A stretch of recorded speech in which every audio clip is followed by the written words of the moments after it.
아이는 놀다가 실수로 넘어지며 8cm 길이의 철못이 목을 뚫고 뇌까지 관통하는 끔찍한 부상을 입었다. 처음 이송된 병원에선 손 쓸 수 없는 중상으로 판단. 킹조지 의과대학 KGMU 트라우마 센터로 급히 전원됐다. 정밀 MRI와 CT 검사 결과 못은 뇌의 핵심 부위를 정통으로 관통하고 있었고 의료진은 1mm만 빗나갔어도 생명은 끝이었을 것이라며 긴박한 상황을 전했다. 이에 KGMU는 신경외과, 이비인후과, 외상외과 등 여러 전문팀을 급히 소집해 최첨단 미세 수술 기법과 신경 내비게이션 시스템을 동원한 10시간 수술에 돌입했다. 놀랍게도 뇌 기능이나 주요 혈관 손상 없이 철못을 완벽히 제거하는 데 성공했다. 소녀는 현재 중환자실에서 안정적으로 회복 중이며 의료진은 생명엔 지장이 없고 정상 회복 경로를 따르고 있다고 밝혔다.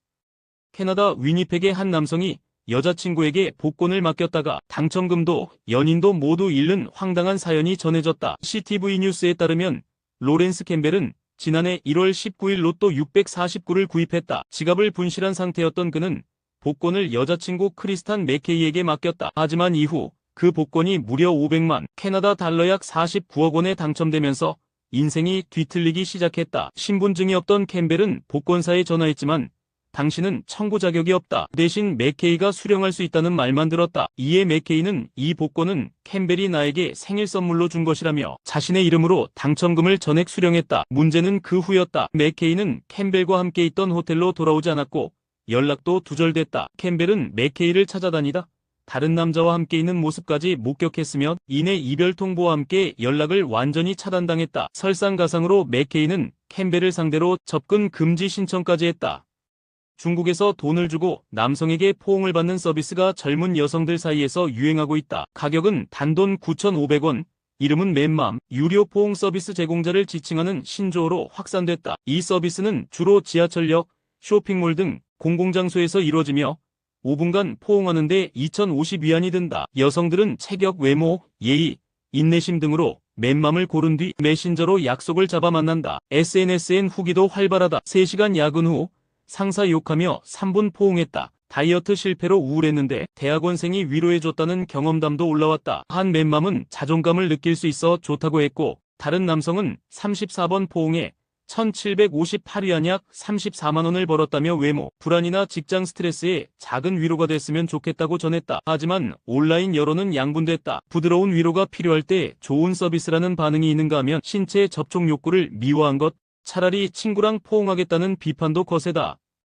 일본 지바현에서 50대 남성이 여성용 속옷을 머리에 쓰고 체조를 생중계하는 황당한 일이 벌어졌다. 경찰은 즉각 출동해 그를 공공질서 위반 혐의로 체포했다. 체포된 남성은 51세 타테우치 히로유키로 사건 당시 그는 체육복 차림의 여성용 속옷을 머리에 뒤집어 쓴 상태로 주택가를 활보하며 달리기와 체조를 하는 모습을 자신의 채널에서 생중계했다. 이 모습을 본 시청자들과 주민들은 불쾌하고 혐오스럽다며 경찰에 신고했다. 특히 사건 현장 인근에는 중학교까지 위치해 있어 일부 주민들은 청소년에게 심각한 심리적 불편을 줄 수 있다고 강하게 항의한 것으로 알려졌다. 경찰은 타테우치가 지바현 공공장소 행위 조례를 위반한 것으로 보고 현장에서 체포했으며 범행 동기와 추가 위법 여부를 조사 중이다. 타테우치는 평소에도 방과 후에 마술사 조쿤이라는 닉네임으로 기행성 콘텐츠를 올려온 인물로 과거에도 눈에 띄는 복장으로 거리에서 촬영을 해온 전력이 있다.